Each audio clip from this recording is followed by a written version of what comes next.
ఈ లోకములో మనం జీవిస్తున్నప్పుడు కొన్ని మార్గాలు తప్పిపోతాం. ఒకప్పుడు కొన్ని మార్గాలు మనం తప్పిపోతూ ఉంటాము, తప్పిపోయి కష్టాలు పాలవుతుంటాం.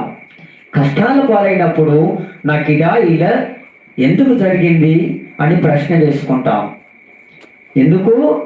మనము దేవునికి నమ్మకం లేకపోవటం వలన, నమ్మకంగా జీవించకపోవటం వలన, నమ్మకంగా నడుచుకోకపోవటం వలన ఇవన్నీ కారణాలు జరుగుతాయని మనం చూసుకోవాలి. దేవుని బిడ్డలారా, చూడండి దేవుని బిడ్డలారా, దేవునికి మనం నమ్మకం ఉంటే దేవుడు మనల్ని నమ్మకముగా నడిపిస్తాడు.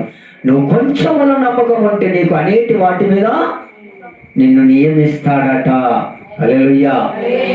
నమ్మకం అంటే మనం సంపూర్ణంగా నమ్మాలి, సంపూర్ణంగా ఆయన వాక్కును అనుసరించాలి.